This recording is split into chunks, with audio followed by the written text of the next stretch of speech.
All right, Shalom, Shalom. First and foremost, want to give all praises, honor, and glory to Yahweh Bashem, Yahushai Bashem, Akakwadash. Double honors to the apostles, the elders, and the men of great millstone. Shalom to the Akim and the few Akwat who may be listening.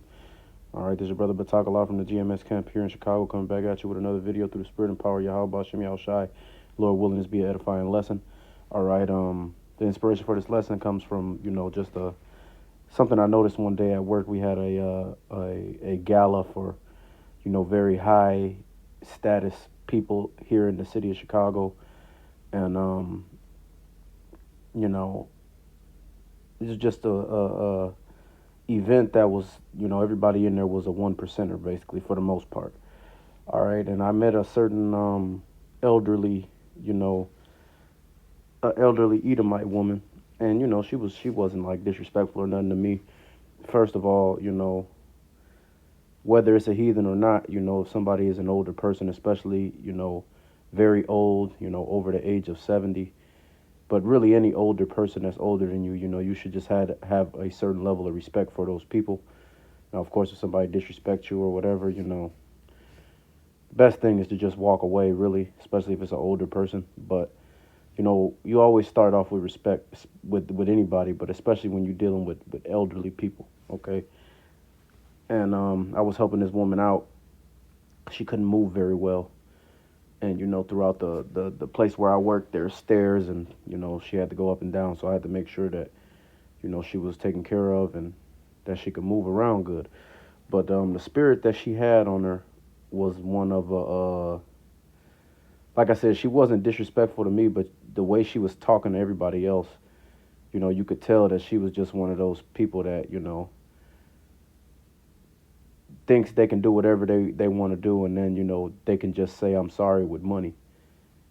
And that's the spirit that Esau has. Now, this lady had a gook woman that was like her servant, basically, or her caretaker, whatever the fuck they call it. And she was really talking crazy to this lady, But that's the way that really these people in this whole society are. But, as it says, as the king is, so are the people. And that's in Sirach, the 10th chapter, I believe. But so all these people have the same spirit of Esau, whether it's a wealthy Edomite like this woman that I'm giving the example of, who would be a part of the ruling class, at least on the ground level here, or a just regular person that's a so-called nobody that doesn't have any power. They still have that same mentality where if they can have money, if they somehow find a way to get a lot of money, they can just act however they want and do whatever they want, and all will be forgiven if they just throw money at it. But, Yahweh Bashem Yahweh Shai doesn't operate like that. Money is really of no value to the Lord. And, in the days that are coming, money is not going to save anybody. All right, so we're going to get these precepts, Salakia, for the run on. This Wisdom of Solomon, chapter 2 and verse 9. And it says, let none of us go without his part, Salakia, because, these devils, they understand that their rule is not going to be long. All right, they understand that the time is coming where the Lord's going to come back and destroy this place, and they're going to be put back on the bottom where they belong. So this is the mentality that they have, and this is the mentality of anybody who sides with these devils. All right, so get the precept now. Salaki, this Wisdom of Solomon 2 and 9. Let none of us go without his part of our voluptuousness. Let none of us go without his part of our voluptuousness. Let us leave tokens of our joyfulness in every place, for this is our portion, and on our lot is this. All right, so that's the spirit that these people got.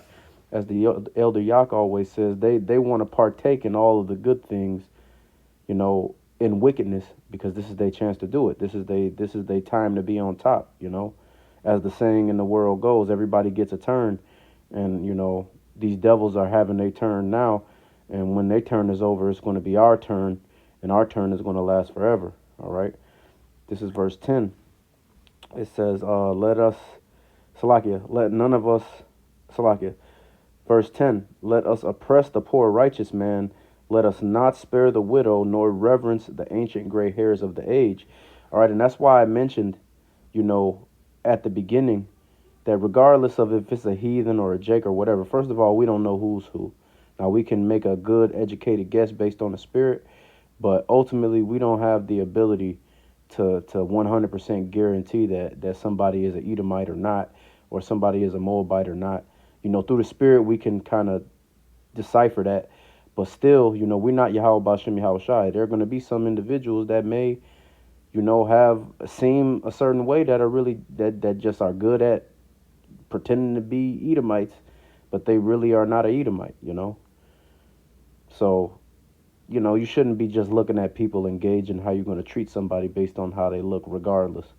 But in particular with these older people, man, it's a big deal for somebody to make it that long in their life, whether they wicked or not, whether the Lord is preserving them for judgment or not. You still learn a lot of things going through that much time. And, it's just something that you should respect until really shown that you shouldn't. All right. So you shouldn't be, anytime you see an elderly person, really it's niggardly behavior to disrespect old people, man. All right. And that's why it says it here. It says, nor reverence the ancient gray hairs of the age. That's wicked, man. Like I said, if somebody disrespects you, the best thing to do is just walk away.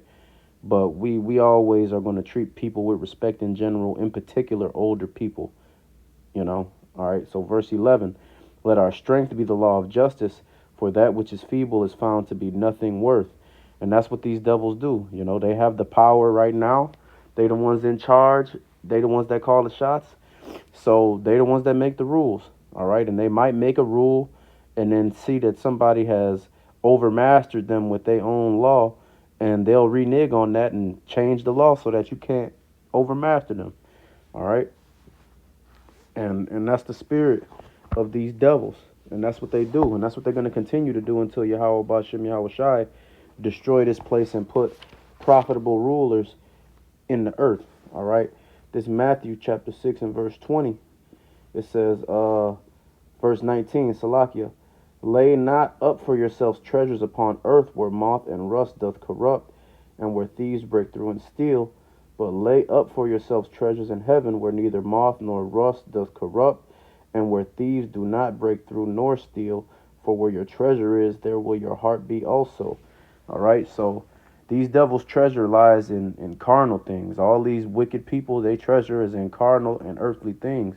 And the Lord is coming back to destroy all the things of this world, man, and establish a new order in the world under Yahweh Shai and under King David, under Yahweh Shai, under Yahweh Shai, King David, the 12 on down.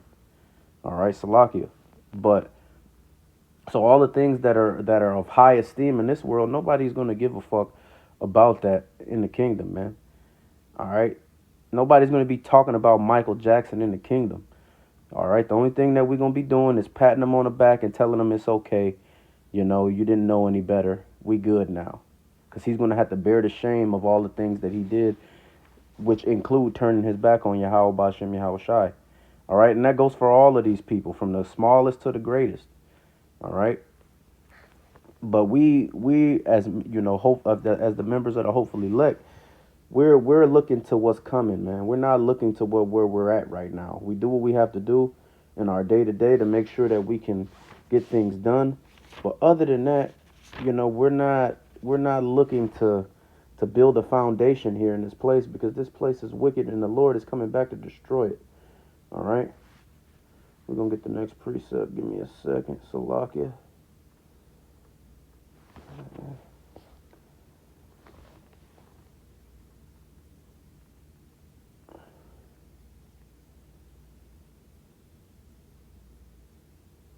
Salakia, give me 1 second. Going through the pages, brother.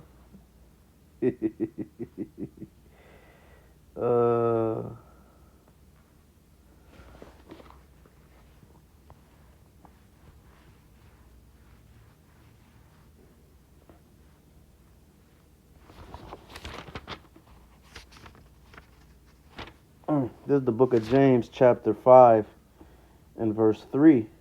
It says, your gold and your silver is cankered, the rust of them shall be a witness against you, and shall eat your flesh as it were fire. Ye have heaped treasure together for the last days. All right. So these devils, everything that they have is poison. All right. From the foundation up. because everything that they built upon is just rape, robbery, murder, idolatry, deceit.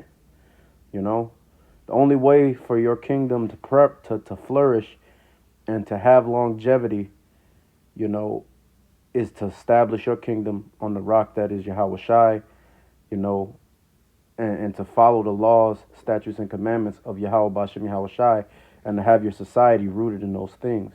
All right, this society is wicked. They say that they follow the laws of the Lord, but everything that they actions show the exact opposite. All right, these people, like I said, rape, robbery, murder, defrauding people, you know, being wicked, you know, however they can, especially to the children of Israel, who are you Negroes, Latinos, Native Americans, and you speckled birds that look like the other nations. But lineage go back to Abraham, Isaac, and Jacob. This society is built on the backs of us and on the back and on the back of oppressing us, man. All right. For this society to flourish, we have to be on the bottom. We have to be being leached off of. All right.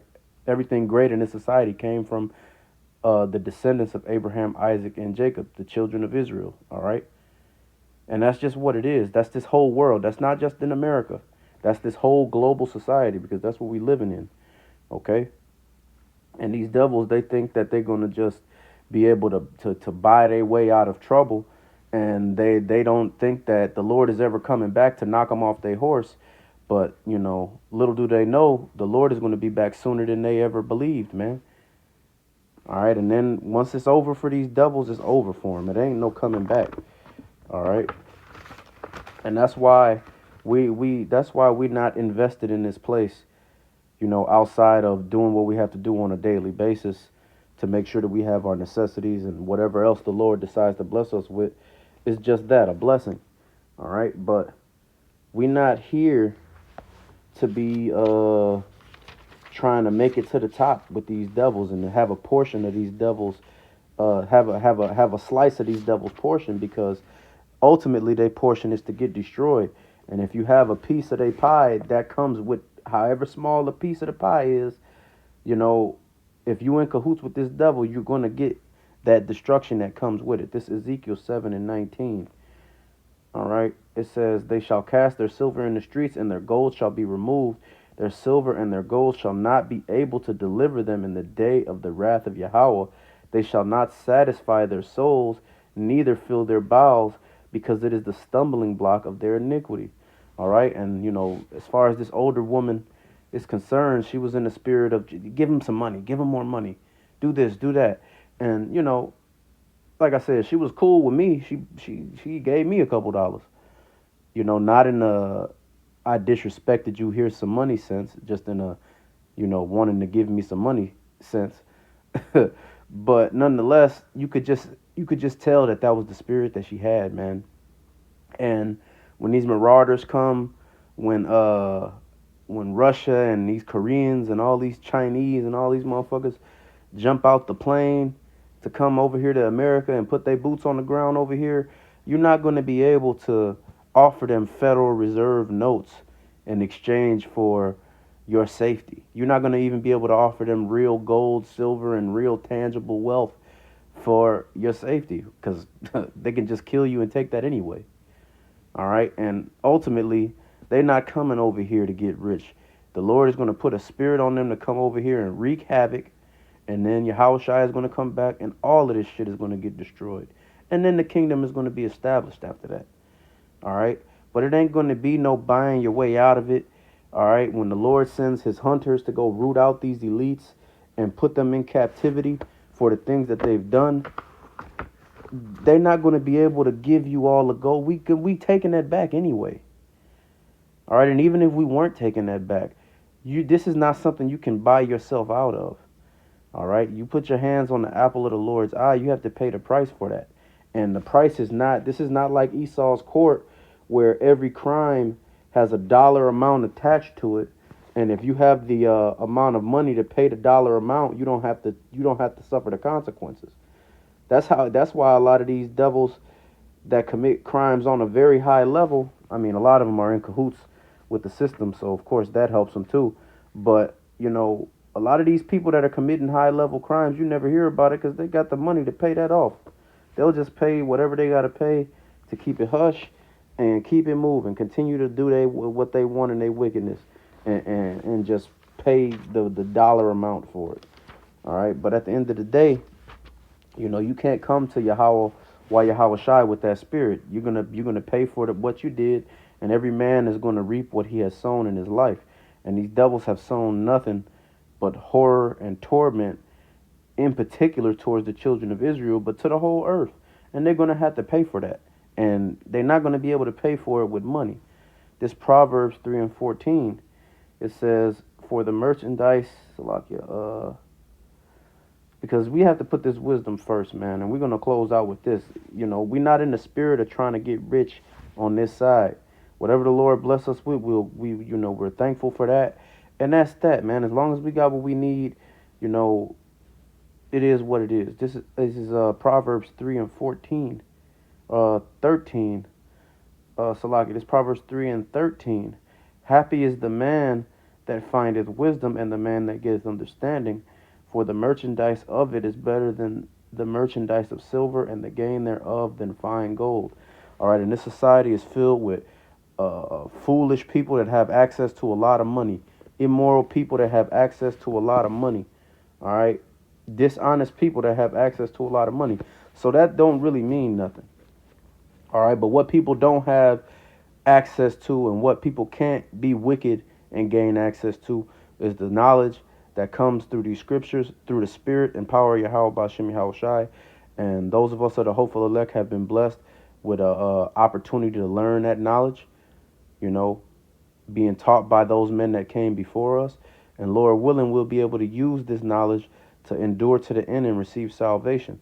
All right, but with that, we're going to give all praises, honor, and glory to Yahweh, Bashem, Yahweh Shai, Bashem, Rakakwadash.